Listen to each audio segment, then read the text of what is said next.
عرفہ نبی تاریخ کو کہتے ہیں،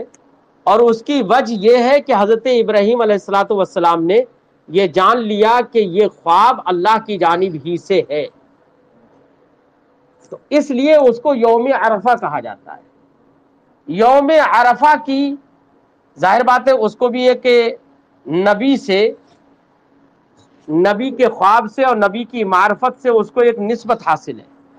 اور اس نسبت کی بنا پر اس کو فضیلت حاصل ہوئی ہے، ٹھیک ہے، اس نسبت کی بنا پر اسے فضیلت حاصل ہوئی۔ اور حدیث پاک میں یوم عرفہ کو ایک افضل دن قرار دیا گیا، لہذا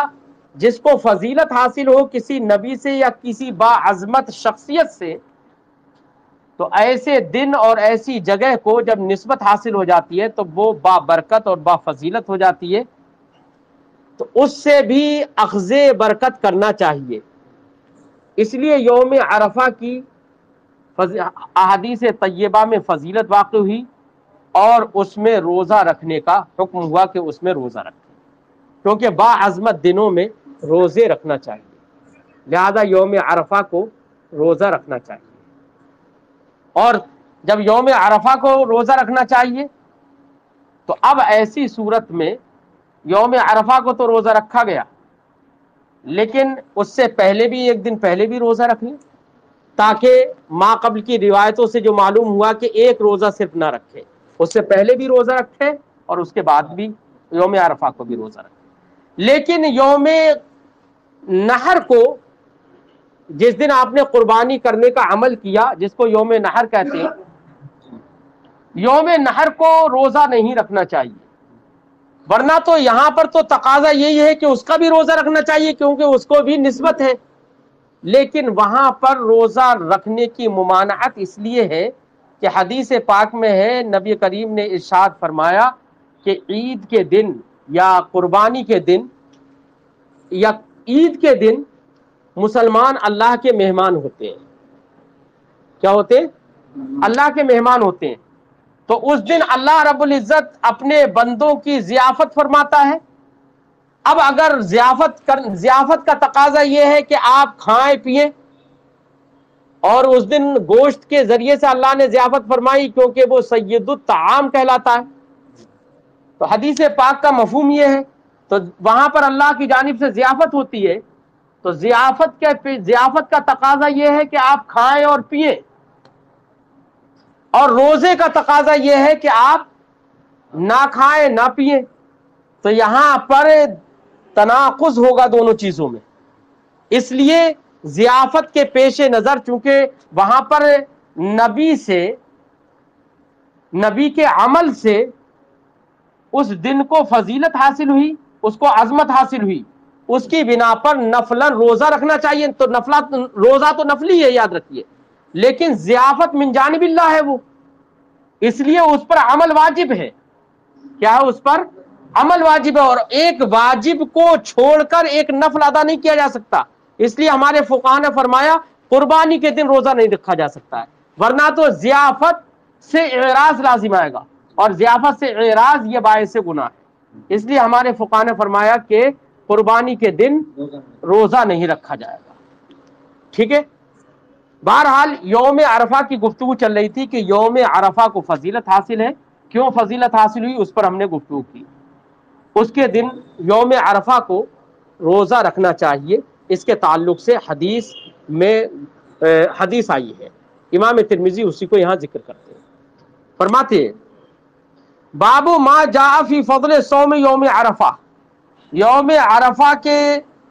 کو روزہ رکھنے کی فضیلت کے سلسلے میں جو روایتیں آئی ہیں ان کے بیان میں۔